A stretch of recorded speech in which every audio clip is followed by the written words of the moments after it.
오늘도 하나님만 예배하는 복된 주일입니다. 오늘 우리에게 주시는 하나님의 말씀은 창세기 35장 9절에서 15절까지의 말씀입니다. 제 목소리가 조금 오늘 불편하실 텐데요. 저희가 금토 MT를 갔다 와서 막 기도하고 막 말씀 보면서 막 부르짖어 가지고 절대 놀면서 소리 질러서 그런 거 아니고 기도하면서 집회를 막 했더니 목이 이렇게 가버렸어요. 네, 감사하고 귀한 말씀, 오늘 주실 말씀을 기대함으로 우리 9절에서 15절까지의 말씀 함께 교독하도록 하겠습니다. 제가 먼저 읽겠습니다. 야곱이 밧단 아람에서 돌아오매 하나님이 다시 야곱에게 나타나사 그에게 복을 주시고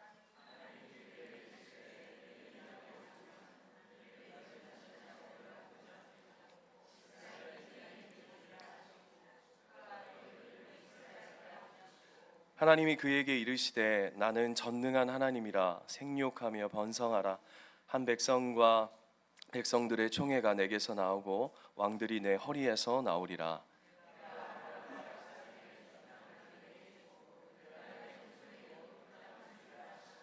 하나님이 그와 말씀하시던 곳에서 그를 떠나 올라가시는지라.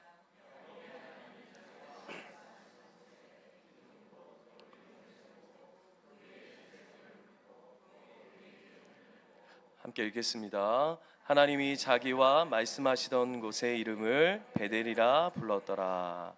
아멘. 우리가 신앙생활을 하면서 하나님의 그 구원의 서정 가운데 이렇게 들어오면 어려운 말로 칭의, 중생, 성화, 영화 이런 오랜 긴 시간 속에 어떤 신앙의 여정들이 우리에게는 다 각자 있습니다. 그런데 그런 큰 구원의 서정 속에서 인생의 신앙생활을 하다 보면 크게 두 가지 시련이 찾아온다고 합니다. 그 첫 번째는 여러분 잘 아시다시피 우리가 하나님을 믿는다, 내가 하나님을 믿는다라고 하는 그 고백 속에는 내 삶의 주인의 자리가 바뀌는 것입니다. 내가 나의 주인으로 살아가던 자리에서 나의 삶의 주인이 이제는 하나님이 되어지시는 자리죠. 그런데 이게 우리에게는 참으로 불편한 자리가 됩니다. 왜냐하면 우리는 우리가 주인 되어져서 살아가는 그 죄의 습성이 굉장히 편한 사람입니다. 그냥 내가 하고 싶은 대로, 내 생각과 내 마음이 이끄는 대로, 내 기준과 내 가치를 쫓아 내 의미를, 그래서 오늘 말씀에서 우리가 함께 나눠보겠지만 내가 생각하는 복을 쫓아가는 것이 너무나도 편하고 익숙한 사람인데, 그런데 그 삶의 주인이 이제 내가 아니라 하나님으로 빚어 간다라고 할 때 찾아오는 그 시련과 어려움들이 우리 안에는 반드시 한 번쯤은 경험하는 것 같습니다. 그리고 또 신앙생활을 쭉 해오다 보면 어떤 어려움이 생기냐 하면 우리는 어떤 뭐를 정할 때, 무언가를 선택할 때 어떻게 하냐 하면 내가 정합니다. 예를 들면 이런 거죠. 나는 저 사람을 만나면 행복할 거야. 표정들이 의미심장하죠? 내가 저 사람과 살면 행복하지 않을까라고 하는 어떤 내 안의 정함이 있습니다. 예를 들면 조금 더 구체적으로 나는 저 직장에 들어가면 살만할 거야, 복을 누릴 거야 라고 하는 생각들. 또는 우리 다음 세대 친구들이 있는데 나는 저 대학에 들어가면 행복할 거야 라고 하는 내가 정해놓고, 전신욱이라는 사람이 뭔가 내 복의 기준을 정해놓고 우리는 신앙생활을 어떤 식으로 하냐 하면 거기에다가 하나님의 마음이 부어지기를 바랍니다. 그럴 때가 참 많죠. 그런데 여러분 아시다시피 하나님이 그렇게 호락호락한 분이 아니실 뿐더러 만만하신 분이 아니시단 말입니다. 그리고 하나님 우리에게 복을 가르치시기 위해서 뭘 하시냐면, 얘야, 네가 정한 거, 네가 정해놓고 거기다가 하나님의 은혜를 구한다라고 하는 게 진짜 복이겠니? 라고 하는 삶의 과정들을 겪게 하십니다. 그래서 때로는 우리의 인생에 불합격을 허락하십니다. 때로는 우리의 인생에 결혼이 깨어지는 것들을 보게 되어집니다. 또한 인생에 뭔가 흩어지고 무너지고 깨어지는 것들을 우리가 종종 보게 되어집니다. 예를 들면 이런 겁니다. 내 인생의 주인이, 정한 길의 주인이 나라면, 예를 들면 가장 대표적으로 에덴 동산에서 아담이 주인처럼 살지 않았습니까? 그죠?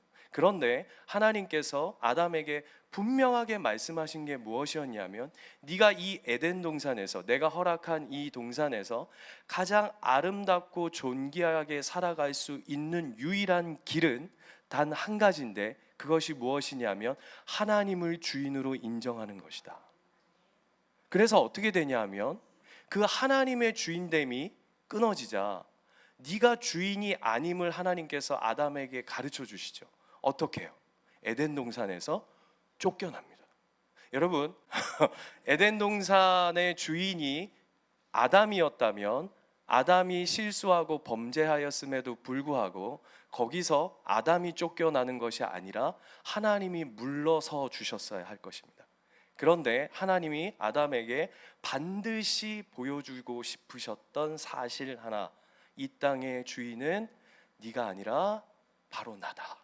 그런데 이 땅에서 네가 가장 아름답고 존귀하게 진짜 주인처럼 살아갈 수 있는 그 힘과 근원은 바로 나 여호와 한 분께 있노라 라고 하는 것을 우리에게 알려주시는 것이죠. 이와 같은 이야기가 오늘 우리가 읽었던 우리 야곱 이야기의 이제 후반부에 들어가는 이야기 속에 고스란히 담겨져 있습니다. 9절 말씀 한번 볼까요? 9절 말씀에 보면 이렇게 시작합니다. 9절 말씀이 야곱이 밧단 아람에서 돌아오매 라고 되어 있습니다. 야곱이 밧단 아람에서 출발한 지가 엄청 오래였습니다. 그런데 그 중간에 어디에서 머물러 있다가 오죠?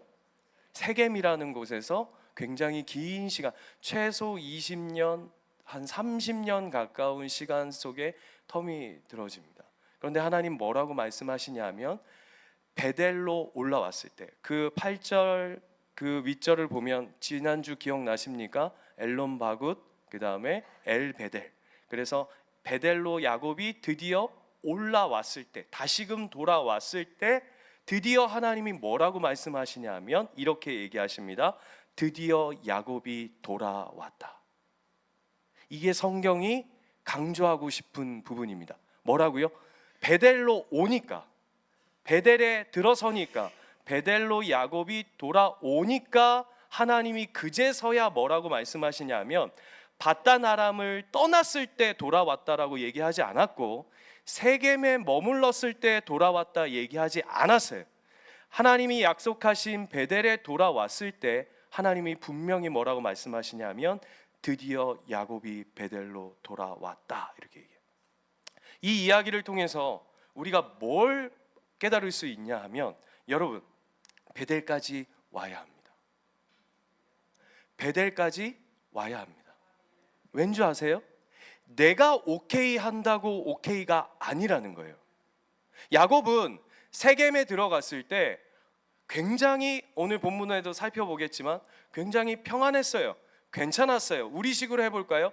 은혜가 있었어요. 내가 볼 때에 오케이, 여기면 괜찮겠네, 여기서 머물러 살면 이것이 나에게 복이 되겠네 라고 스스로가 오케이인 사인을 날렸는데, 하나님은 뭐라고 평가하시냐면, 아니, 거기가 아니야. 거기가 아니야. 베델이야. 베델. 베델. 베델에 와야 하나님이 뭐라고 말씀하시냐면 오케이 사인을 내시는 거예요.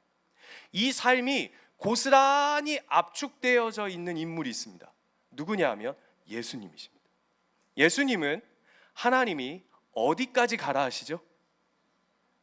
어디죠? 십자가까지예요. 십자가까지. 하나님께서 예수님에게 원하시는 자리는 어디냐 하면 십자가까지입니다. 그런데 그걸 막아서는 요놈들이 있었습니다. 누구죠?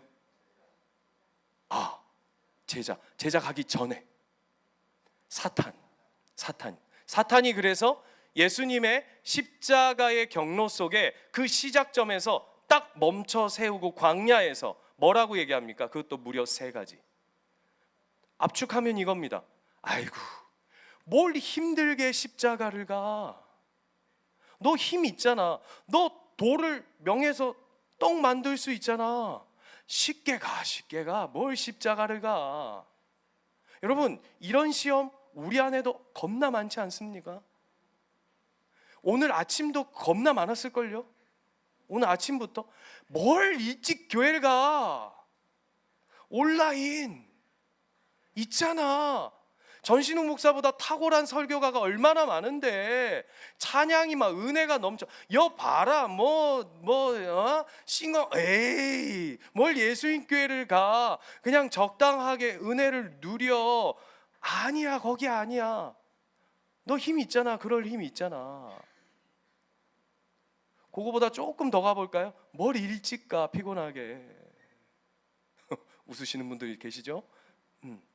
그런 식에 가지 말라는 거예요. 거기까지 말라는 거예요. 왜요? 힘든 길이라는 거죠. 험한 길이라는 거예요. 어려운 길이라는 거예요. 십자가까지 가지 말라는 거죠. 아까 여러분이 말씀하신 것처럼 사단이 예수님이 십자가까지 가는 길을 방해하고 막아섰던 것처럼 제자도 그랬죠. 누굽니까? 잘 아는 베드로. 우리 베시 집안의 드로 형제 베드로. 베드로가 뭐라고 합니까? 예수님 십자가 지신다니까? 우리가 잘 아는 것처럼 예수님 정신 바짝 차리셔야 됩니다. 지금 사역이 많이 바쁘시고 힘드셔가지고 순간순간 이렇게 좀 정신줄 놓으시는 것 같은데 지금 이럴 때가 아닙니다. 지금 어디 십자가를 간다는 거예요. 지금 이 로마의 압제 가운데 있는 이 이스라엘을 화끈하게 뒤집어 엎어가지고 당신이 그 임금다운 킹 오브 더 킹으로서의 역할을 힘있게 감당해야지. 그래서 앞장서 달려나가는 군사로서 장군으로서 달려갈 때 우리가 뒤에서 멋있게 호위무사로 이 나라의 한 자리 좌로나 우로나 한 자리씩 하면서 당신을 든든히 받쳐야 되는데 지금 어디 지금 허접지않게 지금 죽는다는 이런 얘기를 하십니까? 그것도 십자가예요. 여러분, 그 당시에 십자가에 죽는다는 건 뭘 상징합니까? 저주받아 죽는다는 거 아니에요. 절대 안 됩니다. 예수님 뭐라고 말씀하시죠? 사탄아 내 뒤로 물러가라예요. 왜요? 야곱에게 베델이 중요했고 예수님에게 십자가가 중요했듯이. 그래서 오늘 야곱에게도 하나님이 이 베델을 무진장 반복해서 이야기합니다. 28장 18절. 창세기 28장 18절.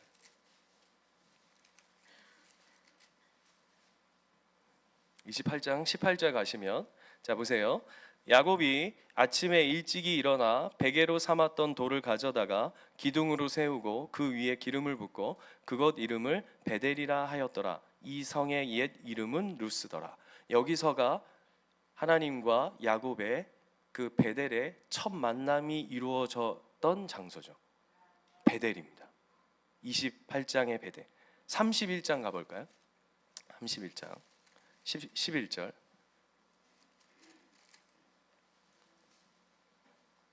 31장 11절 찾으셨습니까? 같이 한번 읽을까요? 시작.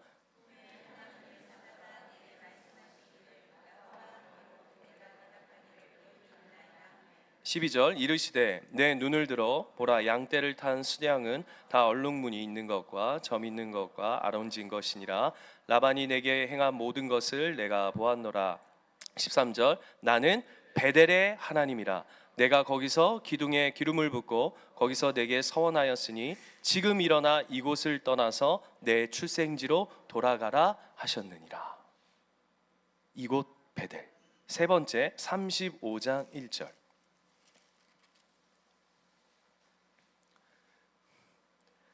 찾으셨어요? 같이 읽을까요? 시작. 하나님이 야곱에게 이르시되 일어나 베델로 올라가서 거기 거주하며 내가 내 형 에서의 낯을 피하여 도망하던 때에 내게 나타났던 하나님께 거기서 제단을 쌓으라 하시는지라. 하나님이 계속 반복해서 뭐라고 말씀하시냐면 베델 베델 베델이라고 야곱에게 이미 말씀하십니다. 그런데 그럼에도 불구하고 왜 야곱은 베델로 가지 않았을까요?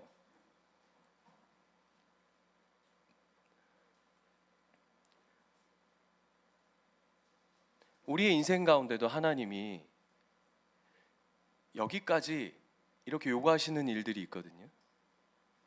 여러분 잘 생각해 보십시오. 참 순종이란 내가 아까도 얘기한 것처럼 내가 오케이 하거나 내가 됐다 하는 자리가 순종이 아니죠. 하나님이 요구하시는 자리에 합해져야 순종 아니겠습니까? 그죠? 근데 그게 왜 안 되냐고요. 오늘 야곱은 왜 베델로 올라가라고 하나님께서 거듭 말씀하셨음에도 불구하고 무려 30년 가까운 시간을 그렇게 보냈을까요? 그 이유는 자 보세요. 나름 야곱도 할 말이 있어요. 나름 변이 있어요. 그게 뭐냐면 오늘 35장 7절에 가면 그가 베델로에 올라와서 첫 번째 했던 것이 무엇이었냐면 거기에다가 제단을 쌓는 일이었습니다. 그죠? 우리식으로 하자면 뭡니까? 예배 드리는 겁니다. 베델로에 올라와서 첫 번째가 예배 드리는 거였다고요.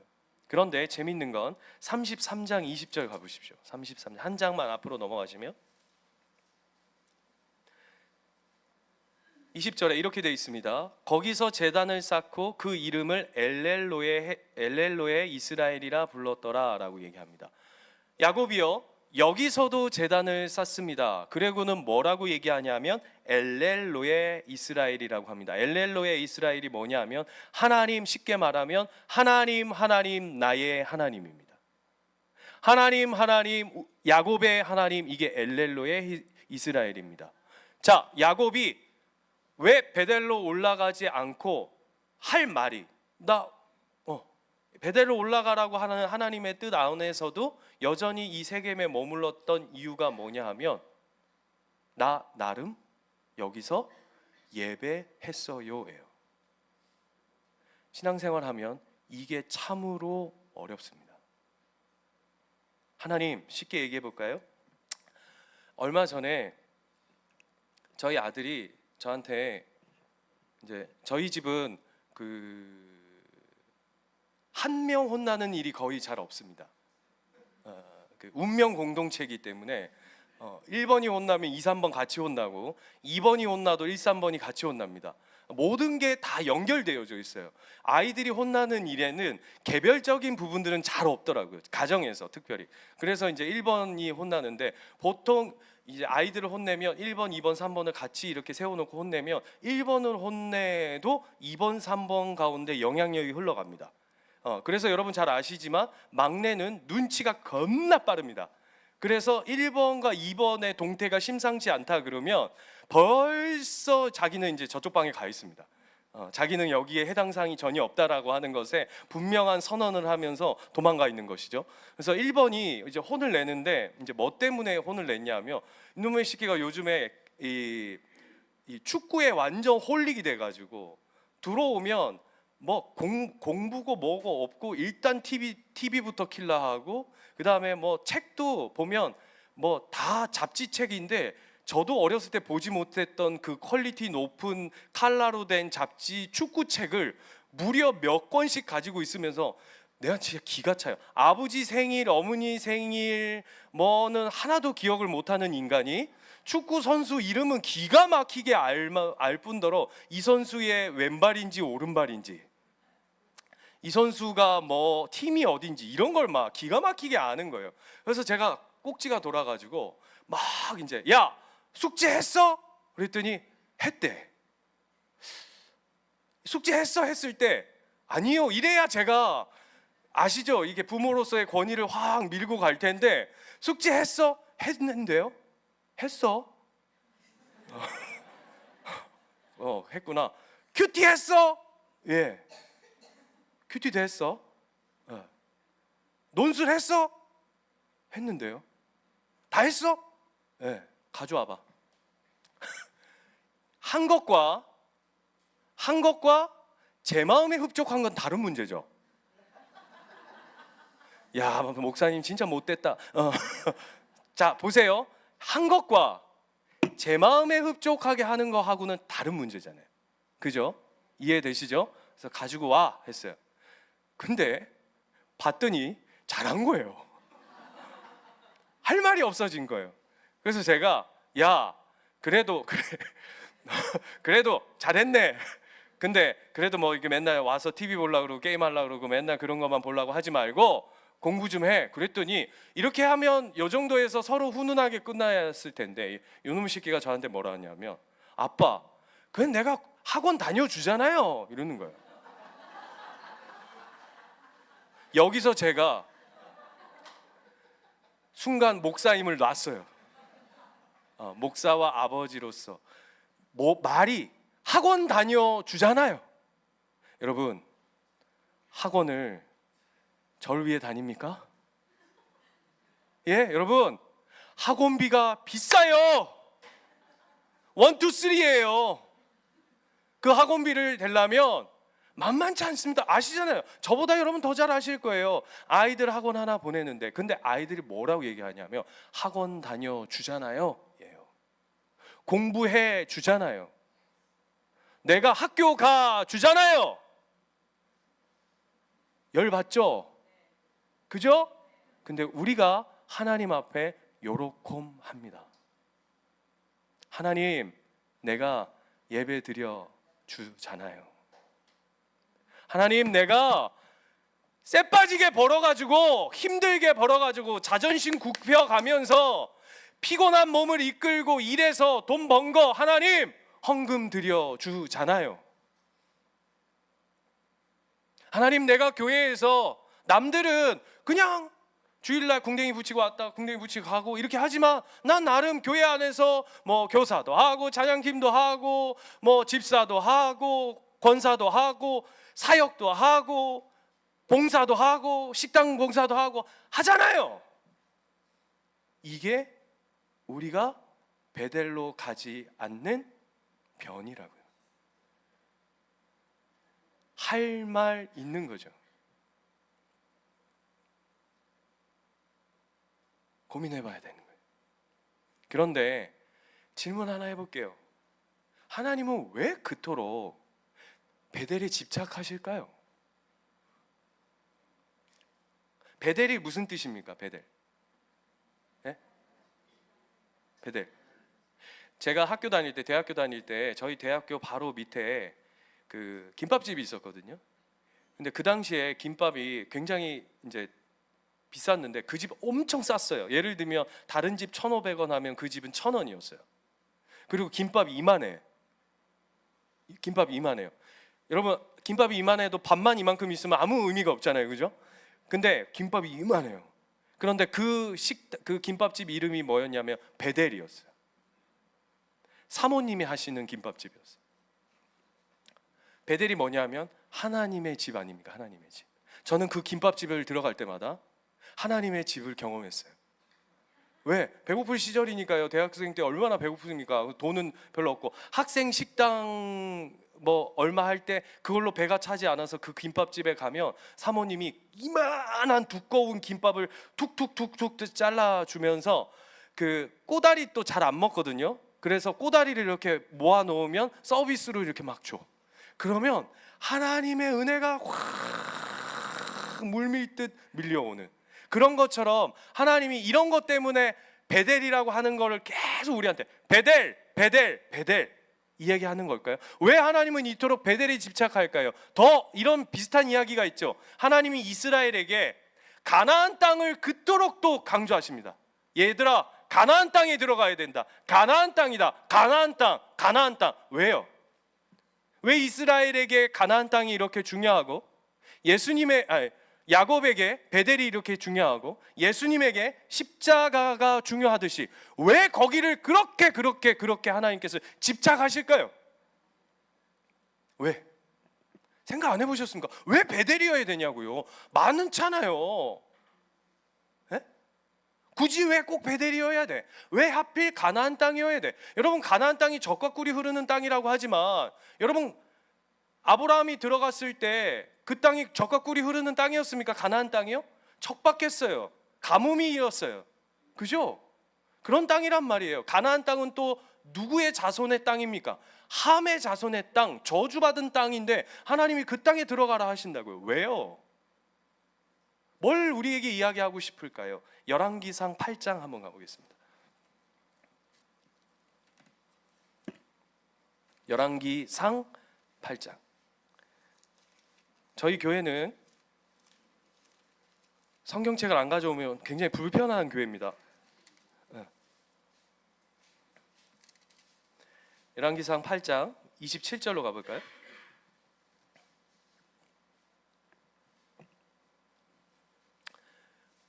찾으셨습니까? 잘 한번 눈으로 쫓아오십시오. 27절 보면 하나님이 참으로 땅에 거하시리이까 하늘과 하늘들의 하늘이라도 주를 용납하지 못하겠거든 하물며 내가 건축한 이 성전이오리까 라고 누가 얘기한 거냐면 솔로몬이 얘기한 거예요. 솔로몬이 하나님을 위한 성전을 지어놓고는 뭐라고 얘기하냐면 아이고 감히 하나님을 이 성전에 모실 수 있겠습니까? 누추합니다. 누추합니다. 여러분 한번 생각해 보세요. 말씀 한마디로 온 세상을 만드신 그 하나님을, 여러분 이 성전이 기껏해야 어느 정도 사이즈냐면 30m, 11m예요. 30m, 11m. 여러분 이 당시에 솔로몬 궁전이 있거든요. 같이 지었죠? 아십니까? 몇 년 지은지 아세요? 궁전을? 13년 지어요. 궁전을. 그런데 성전은요? 7년 짓습니다. 그러면 훨씬 어디에 투자한 거죠? 자기 궁전에. 솔로몬 자기 궁전이 훨씬 화려하고 훨씬 멋져요. 크기도 비교할 수 없을 만큼 크고 화려하고 멋지고 거기에 모든 에너지가 들어갔어. 그런데 하나님 모시는 성전은 훨씬 더 초라하고 비교하자면 그렇잖아요. 그런데 하나님 여기에 뭐라고 얘기하냐? 그 다음 보세요. 28절. 그러나 내 하나님 여호와여 주의 종의 기도와 간구를 돌아보시며 이 종이 오늘 주 앞에서 부르짖음과 비는 기도를 들으시옵소서. 이게 명령이에요. 권유가 아니에요. 하나님 제 기도를 들어주세요가 아니라 이렇게 얘기하는 거예요. 나 성전 지어놓고 하나님 요 와보소. 보세요 여러분. 보세요. 하나님 앞으로 내가 기도합니다. 하나님 반드시 들으셔야 됩니다. 하나님 내가 여기서 하나님의 이름을 부를 겁니다. 하나님 응답하셔야 됩니다. 솔로몬이 굉장히 당차게 얘기합니다. 여기만 있는 게 아니라 26절 한번 보세요. 26절을 보면 더 기가 찹니다.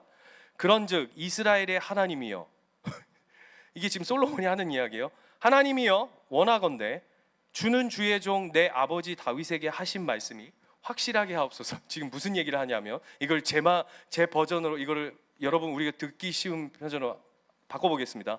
하나님 여호와 보이소. 우리 아버지하고 약속했죠. 우리 아버지하고 약속했잖아. 내 다 들었어. 그거 지키세요. 이 얘기예요 지금. 아무도 안 놀라시네. 여러분 누가 우리 새벽 기도에 와가지고 이 앞에서 막 기도하는데 누가 이러는 거예요. 제가 뒤에 앉아서 그분의 기도가 너무 당차가지고 들었더니 하나님 나 오늘 기도 안 들어주면 오늘 끝장납니다. 배째입니다. 그리고 약속했잖아. 우리 아버지한테 다 얘기했잖아. 다 들었어. 이러고 엎어놓고 있다 그러면 여러분 어떻게 생각하실 거예요? 미친나, 이게 뭐 제정신이가 지금 성전 하나 지어놓고 웬 이 갑질이고 하지 않겠어요? 그죠? 여러분, 이게 지금 솔로몬이 하는 기도란 말이에요. 다른 사람이 하는 게 아니라 성전 지어놓고는 하나님 내 기도를 들으셔야 합니다. 아버지하고 약속하신 겁니다 라고 지금 하나님 앞에 어떻게 보면 지금 엎어놓고 있다고요. 왜요? 왜일까요? 그게 중요한 거예요. 오늘 제가 이야기를 하고 싶은 거예요. 왜 베델인지, 왜 가나안 땅인지, 왜 십자가여야 하는지, 왜 오늘 이 성전에 솔로몬이 이토록 강력한 엄포를 놓는지, 그 이유가 뭘까요? 29절이에요. 뭐라고 되어 있냐면, 주께서 전에 하신 말씀을 내 이름이 거기 있으리라 하신 곳. 다시요, 제가 다시 읽을게요. 주께서 전에 말씀하시기를 내 이름이 거기 있으리라 하신 이 성전. 왜 이 성전이 중요한지 아세요? 왜 솔로몬이 이렇게 강하게 요구할 수 있는지 아십니까? 하나님이 약속하신 일이기 때문이에요. 여러분, 이게 너무 중요해요. 왜 베델인 줄 아세요? 왜 베델? 왜 하나님이 베델 이렇게 얘기하는지 아세요? 하나님이 베델로 오라고 하나님이 정하셨기 때문이에요. 이게 너무 중요한 거예요, 여러분. 여러분, 우리에게 진짜 복이 뭔지 아세요? 우리는 아까 얘기하는 것처럼 복이라는 걸 내가 정해요. 그리고는 하나님의 마음이 여기에 쏟아 부어지는 것을 복이라고 생각해요. 그런데 하나님은 그게 복이라고 이야기하지 않아요. 진짜 우리에게 복은 뭐냐 하면 하나님이 정하시는 거예요. 하나님이 정하시는 거예요. 베델, 가나안 땅, 십자가, 하나님이 정하신 길, 하나님이 결정하신 일에 우리의 삶이 포개어져 있는 것이 복이에요. 사랑하는 예수님교회 가족 여러분, 저는 여러분의 삶 가운데, 저의 삶에 이 복이 충만하길 축원드립니다. 이 복입니다. 내 정함에, 내가 정한 길에 하나님을 끌어다니려 하니까 힘들어 죽는 거예요. 왜요? 안 오셔요. 하나님 우리보다 힘이 강하신 분이에요. 하나님 우리보다 전능하신 분이에요. 하나님은 우리가 보는 그 일견, 그냥 한 걸음 조금 내다보는 그런 정도로 우리의 삶을 인도하시는 것이 아니라 우리의 전생을 다 아시는 분이시잖아요. 그분이 내 삶을 정하시는 거예요. 이게 복이란다, 여기에 있단다, 더 나아가서는 내가 복이란다, 거기에 우리의 삶이 던져져야 하는 거예요. 이게 베델이에요. 주께서 이전에 말씀하시기를 이 성전에 내 이름을 두리라 하시는 그 약속, 그 포개어져 있는 복이 우리 가운데 흘러가는 거죠. 자, 보세요. 예수님이 겟세마네 동산에서 이 기도를 하시죠. 뭐예요? 하나님, 나 못하겠어요. 하나님, 이 좀 걷어가 주세요. 예수님이 하신 기도예요. 그죠? 나 너무 감당하기가 너무 힘듭니다. 그런데 예수님의 마지막 기도의 결론이 뭐죠? 나의 정한 길이 아니라 하나님 아버지의 정한 길에 내가 있게 하여 주십시오. 그게 십자가라고요. 그 자리까지 우리 각자의 삶에 하나님이 베델을 여기까지를 요구하실 거예요. 다 달라요. 제가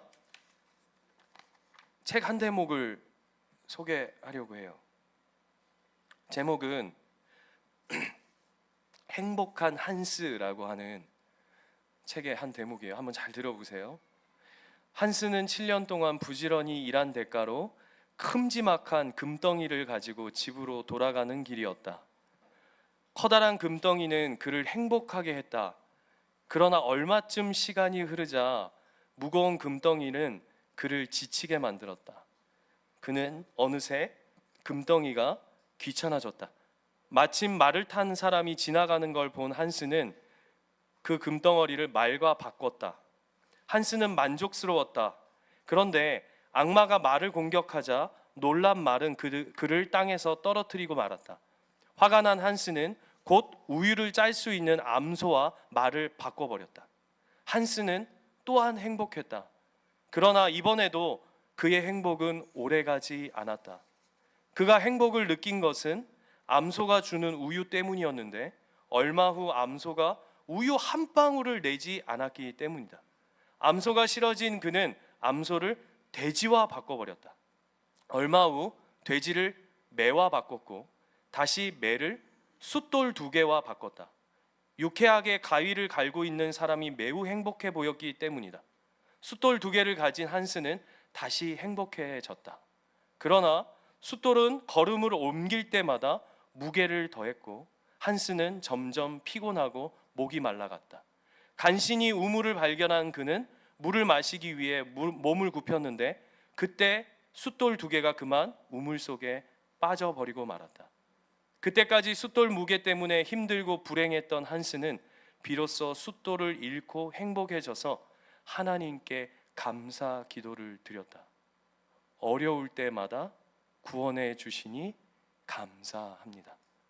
그렇게 모든 불행의 조건으로부터 해방된 빈털터리 한스는 드디어 하나님의 집으로 돌아오게 되었다. 이게 행복한 한스 이야기랍니다. 사랑하는 예수님교회 가족 여러분, 저와 여러분의 삶이 나의 정한 길이 아니라 내가 정한 행복과 복을 쫓아가는 삶이 아니라 그분이 정하신 그 길,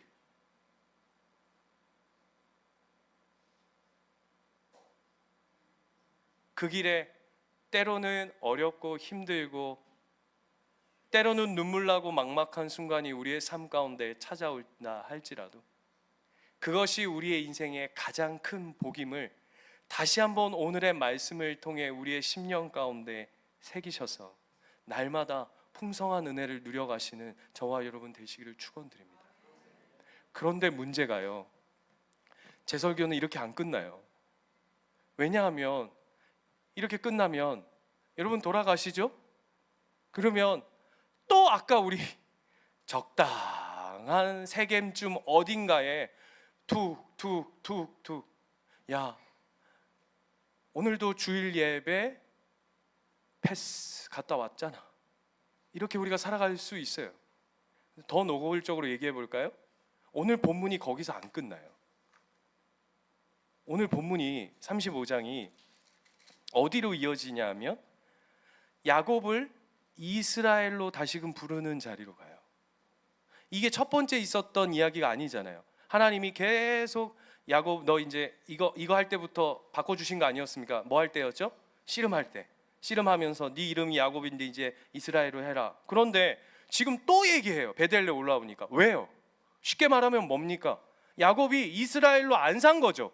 더 노골적으로 얘기해 볼까요? 우리가 우리의 정함이 아닌 하나님의 정함을 쫓는 삶을 살아갑시다. 그게 복입니다. 그게 유익입니다. 그게 사는 길입니다. 수없이 우리가 이런 이야기 처음 듣습니까? 매주 어쩌면 매 시간 하나님 말씀 속에 늘 하나님이 우리에게 귀에 쩌렁쩌렁하게 베델로 올라가라, 베델로 올라가라, 가나안 땅이다, 하나님의 정한 곳 그 축복된 땅으로 여기까지 올라오라 수없이 들음에도 불구하고 우리는 여전히 이스라엘로 살기보다는 어떻게 삽니까? 야곱처럼 살잖아요. 이게 우리의 현실적인 문제 아니에요. 그 하나님의 복을 쫓기보단 내 복을 쫓아가는, 그게 우리의 현실이잖아요. 아닙니까? 저 그렇더라고요. 여러분 모르겠어요. 저는 그만한 실력이 없더라고요.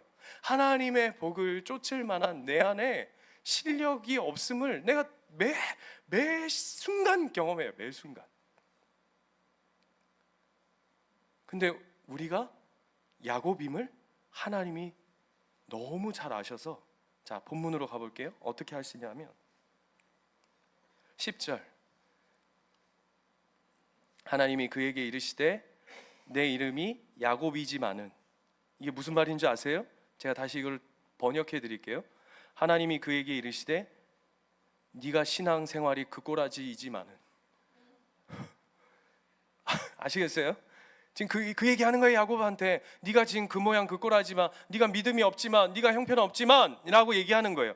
내 이름을 다시는 야곱이라 부르지 않겠고 이스라엘이 내 이름이 되리라 하시고 그가 그의 이름을 이스라엘이라 부르셨다. 무슨 얘기인지 아십니까? 우리가 하나님이 정하신 길을 걸을 만한 실력이 없으니까 하나님이 어떻게 야곱의 인생의 결론을 내시냐 하면, 하나님이 너는 야곱이 아니라 이제 이스라엘로 살게 할 것이야 라고 하나님이 정해버리시는 거예요. 이게 복음이에요. 너는 야곱의 인생에서 이스라엘로 거듭날 만한 힘과 능력과 은혜가 너 안에는 없지만 하나님이 정하시면, 하나님이 말씀하시면, 하나님이 결론 내시면 그것이 결론으로 치닫는 인생임을 우리의 인생 가운데, 야곱의 인생 가운데 다시금 은혜의 못을 꽝 박으시는 거예요. 너 내가 다시는 내어 보내지 않아. 이게 저와 여러분의 삶의 선명한 하나님의 음성으로 오늘 귓가에 쩌렁쩌렁하게 이렇게 하나님 말씀하실 거예요. 괜찮아, 야곱 같은지 내가 알아. 형편없는지 내가 알아. 그런데 내가 너를 이스라엘로 빚어낼 것이다. 하나님이 정하신 길이에요. 사랑하는, 진짜 사랑합니다. 말로만 사랑하는 식구들이 아니라 사랑하는 우리 예수님교회 가족 여러분, 이 복에, 이 복잔치에, 하나님의 이 복의 부르심에 여러분의 삶이, 저의 삶이 고스란히 포개져 있는 귀한 삶이 되시기를 축원드립니다. 기도하겠습니다.